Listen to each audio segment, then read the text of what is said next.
Salut tout le monde, content de vous retrouver pour ce nouveau Zoom avec des enfants de la chapelle et aujourd'hui j'ai la chance et le privilège de me retrouver avec les enfants de Pasteur Jean-René et Elisabeth, Adèle et Noélie Bibo.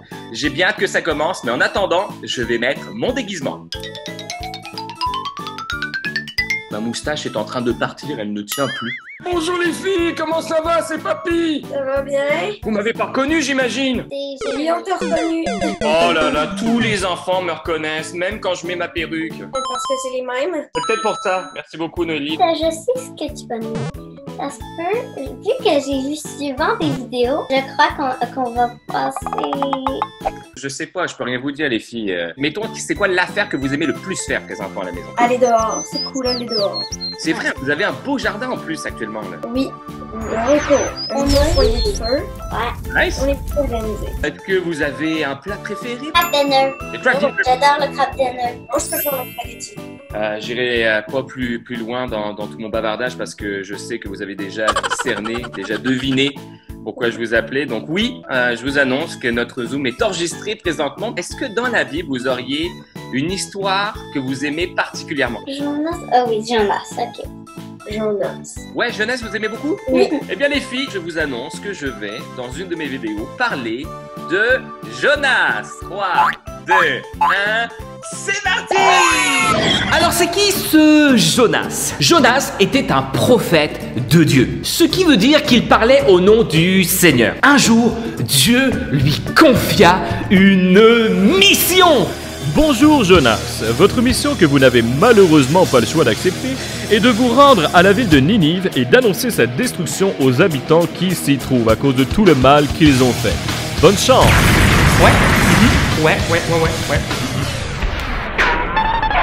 Au lieu d'obéir, Jonas s'enfuit en bateau pour échapper à Dieu. Sauf que tu ne peux pas échapper à Dieu. Et si Jonas avait eu des super pouvoirs?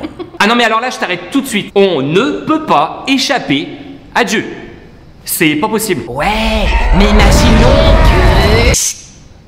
Bref, sachant que Jonas essayait de s'échapper, Dieu lança une grande tempête sur la mer. Alors que tout le monde sur le pont luttait pour sauver sa vie, Jonas, lui, il dormait profondément. Hey! Moi aussi j'ai dormi au milieu d'une tempête! Trop cool, hein? Une fois réveillé, Jonas annonça à l'équipage que tout ce qui leur arrivait était en fait de sa faute parce qu'il avait essayé de fuir la mission que Dieu lui avait confiée. Jonas leur dit alors que s'il voulait survivre, il faudrait le jeter par-dessus bord. L'équipage hésita, alors que moi, très franchement, j'aurais pas hésité une seule seconde. Ok tout le monde, du calme! Les femmes et les enfants d'abord! Et toi, Jonas, par-dessus bord! Une fois dans l'eau, Jonas fut avalé par un gros poisson et resta dans son ventre 3 jours et 3 nuits. Sérieux, ça devait tellement puer!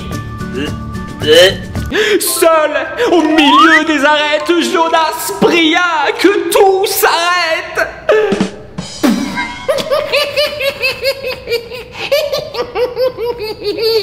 Il demanda plutôt pardon à Dieu pour sa désobéissance. Jonas lui promit alors d'accomplir la mission que ce dernier lui avait confiée et d'aller annoncer la destruction de la ville de Ninive. Dieu parla alors au poisson. Nemo, je crois que le gamin a compris. Tu peux le vomir maintenant. Merci encore pour ton aide. Et au fait, il se peut que je te contacte bientôt pour une histoire de pantin qui souhaiterait devenir un vrai petit garçon. Bref, je te tiens au courant. Une fois recraché, Jonas alla vite prendre un bain tellement il puait le poisson pourri. Non mais c'est vraiment n'importe quoi! Ouais... Non, ça c'est moi qui l'ai inventé. N'empêche que je peux pas croire qu'il y soit allé sans prendre une bonne douche. Jonas alla donc à la rencontre des habitants de Ninive et, sans passer par 4 chemins, leur dit assez directement: encore 40 jours et la ville sera détruite. Le gars, il vient tout juste d'arriver en ville et il commence déjà à y mettre le caca.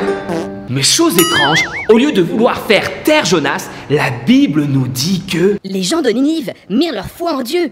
Ils lui demandèrent pardon pour toutes les mauvaises choses qu'ils avaient faites. Dieu vit la sincérité de leur cœur et décida donc de leur pardonner tout en renonçant à les détruire. Yeah! Malgré ces bonnes nouvelles, vous me croirez ou non, mais Jonas se fâcha.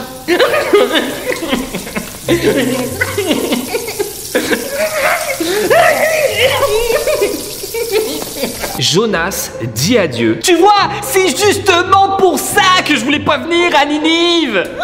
Je savais que t'étais un Dieu bienveillant et compatissant, patient et d'une immense bonté, toujours prêt à revenir sur tes menaces. Maintenant, laisse-moi mourir, car je préfère de loin la mort à la vie.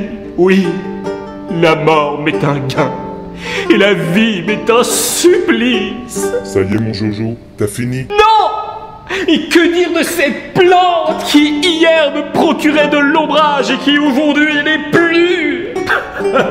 Je le répète, laissez-moi mourir, car je préfère de loin la mort à la vie.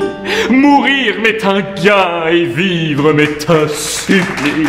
Attends, tu pleurniches et tu as compassion pour la plante morte et tu voudrais que moi, je n'ai pas compassion de Ninive, cette ville de plus de 100 000 habitants?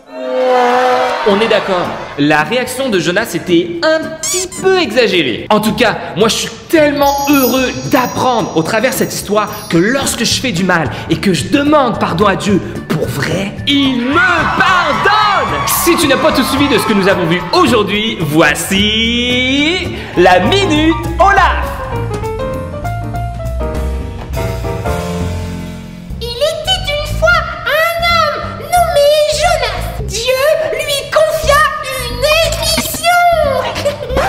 Coupé. Olaf, c'est pas une émission, c'est une mission. Excusez. C'est bon, on peut reprendre. Mais Jonas essaya de fuir Dieu en bateau. Sauf que tu ne peux pas fuir Dieu. Une tempête arriva. Jonas fut jeté à l'eau et un gros poisson l'avala. Dans le ventre du gros poisson, Jonas pria Dieu de le pardonner, de le sauver. Dieu parla donc au poisson. Tu peux le vomir maintenant. Jonas fut alors recraché sur la terre ferme. Ça pue! Lavez-moi ce pauvre homme! Il alla donc à Ninive pour annoncer le jugement de Dieu. Chose étrange, les habitants de la ville changèrent de comportement. Dieu les pardonna et décida de ne plus les détruire. Ça n'a pas plu à Jonas qui avait plus pitié d'un arbre. Mais rien ni personne n'empêche Dieu de pardonner qui il veut. Lève-toi, bouge ton corps, parce que ça va être le temps de louer Jésus.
je suivrai.